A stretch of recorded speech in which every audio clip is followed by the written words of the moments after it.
What is going on, everybody? This is EK1 Gaming and welcome back to another Division 2 video.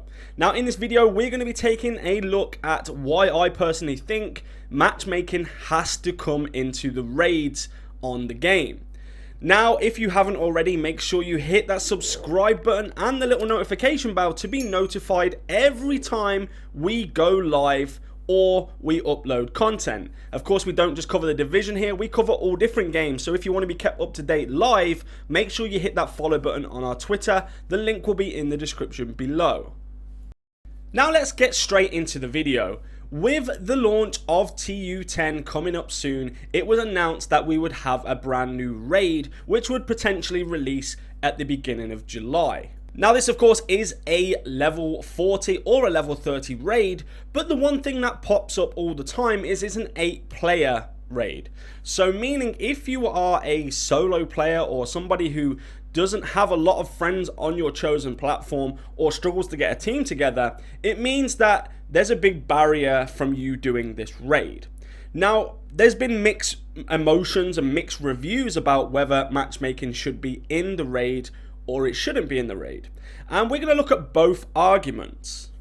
So first off, we'll look at why people say matchmaking should not be in the raid. Now, I do kind of see people's points here. I'm not saying that you're wrong in saying it shouldn't be, but also there's other ways I can see that we can get around it, which we'll go into a little bit later on in the video. So why do people say matchmaking should not be in the raid? Well, one of those reasons, of course, is communication.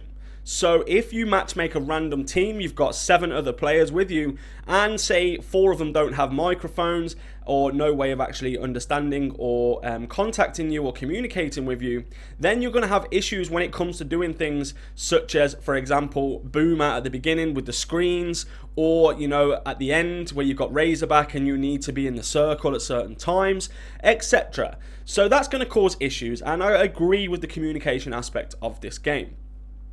Now, reason number 2 is people not knowing what they are doing.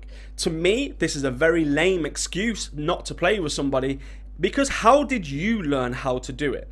You didn't just go on yourself to the raid and do it and learn yourself. However, somebody would have told you how to do it. So why don't we pass on that good vibes or good, good practice? Teach people how to do it. Okay, I'm not expecting people to teach a whole group of 7 how to do the raid, but I mean a couple of people at a time is fine, right? So let's go on to number 3, and number 3 is people's builds. So they're saying that people won't have the right build, or their builds won't be good enough, or they won't be good enough to actually do the raid. Now that is kind of semi-right, but I'm not being funny. On Xbox, I did the raid with a chuck together build. You know, you don't need the greatest build. It's a chuck together build, and we completed the raid. Granted that we had like 6 people that knew what they were doing. However, I still managed to get through it, and I didn't die like once, I don't believe. So the build kind of doesn't really impact it that much, unless it's something specific, like you really need somebody to do some high DPS. But in that way, you just rejig your team to make somebody else take that role and let them be more of a support person than the main DPS person. So with all that said, there is of course a counter argument to why we should have matchmaking on the raids. Now the first being, and I think this is a very valid point, what if somebody is deaf, disabled, or just shy, where they don't actually like communicating, or they can't communicate? So you're excluding those players from your raid group, or saying, hey, we don't care about you doing the raid because you can't communicate with us. Now, like I said before, I get that we need communication in the raid, I really do, but to carry 1 or 2 people, you don't really need to speak to that person. So that to me is a barrier for any person playing the game that has any kind of difficulties with communication. Now, point number 2. People don't always have a friends list full of people they can go and do the raid with. So you might just be like relatively new to the game, or you might just enjoy solo aspects of the game. If you're a PvE player, generally you could go through the whole game just playing on your own and not have to really make friends with anybody else. It might be a case that you only get on at certain times, so you struggle to meet new people or to talk to new people. And it might be a case of, like before, you don't communicate very well, you're shy, you don't like meeting new people, or you don't like socializing in that manner, which is fine. So what do those people do? And this leads me to number 3.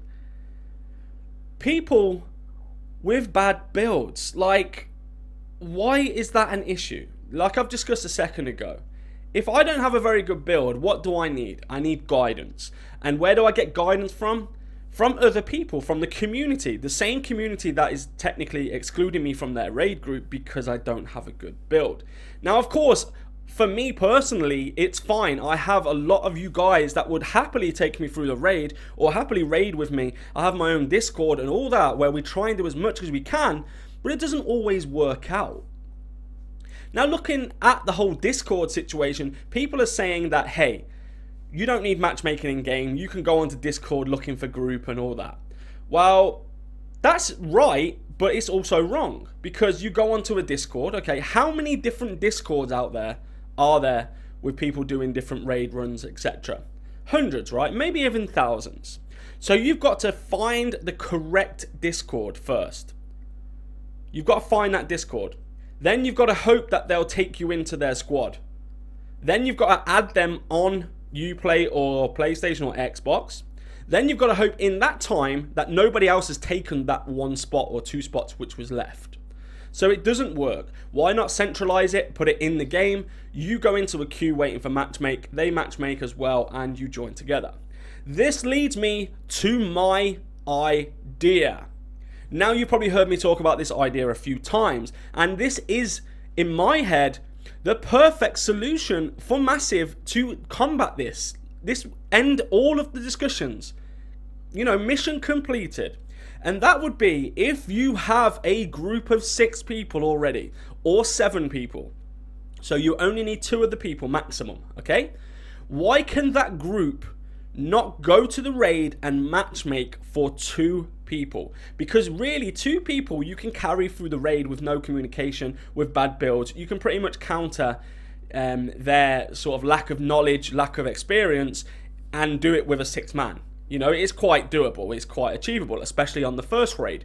So why can they not matchmake for 2 people and call it like a carry, but have the option in game? So it's accessible, it's easy, you don't have to be jumping through hoops to get matched up with people.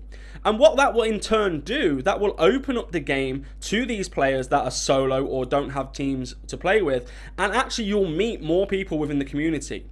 Now, as a reward for doing this, I suggest maybe, because the Division loves their vanity items, I absolutely hate the vanity items, but hey, we'll give you a patch or a backpack trophy if you get 100 agents through the raid. So, you know, that gives something worth getting. You know, people that chase those commendations and backpack trophies, they will love that. They will help people just to get the vanity item. In turn, bringing more people to your game, in turn, more raid completions, giving more people the opportunity to meet new people within the community, because this game cries out that it's a community game. We do the state of the game every week because we're for the community. Well, actually, you're excluding half of your community. Now, I'm going to show you some stats now. I put a message out about who's completed the raid, the first raid, and who hasn't. And here's the actual stats right now. Now, of course, these stats are just from my Facebook, and this was in 4 hours, these responses. Just under half of the people that are playing the Division 2 on my YouTube, which is like 400 odd responses in a couple of hours, just under half have not completed the first raid. And the reason being is they cannot find a group to raid with or have a group carry them or take them through the raid. Now, it's okay being carried through the raid, but people need to be teaching people how to do the raid. And there are YouTubers and content creators out there that are doing a great job at this. You know, if you want a recommendation for some YouTubers, let me know in the comment section below. I'll happily point you in the direction of some people that do permanent or regular raid carries all the time to help people get that Eagle Bearer and the weapons that are locked behind the raid. I just think that Ubisoft or Massive are actually excluding nearly 50% of their player base when they bring out this raid number 2. The first raid, of course, hasn't been completed by everybody. Be interesting to see the percentage of people actually completed the raid to the percentage of people playing, but that's a stat that Massive will never release.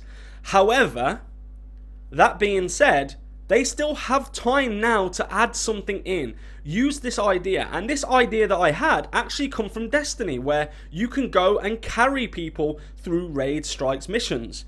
It's easy. It's not like...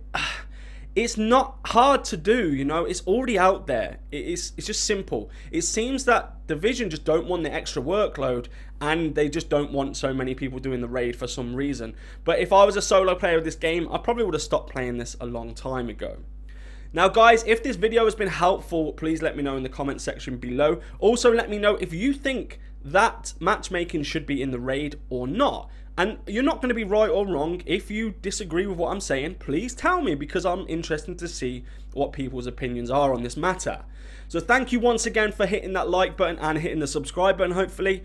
Take care, everybody, and I'll see you all in the next video. Let's go!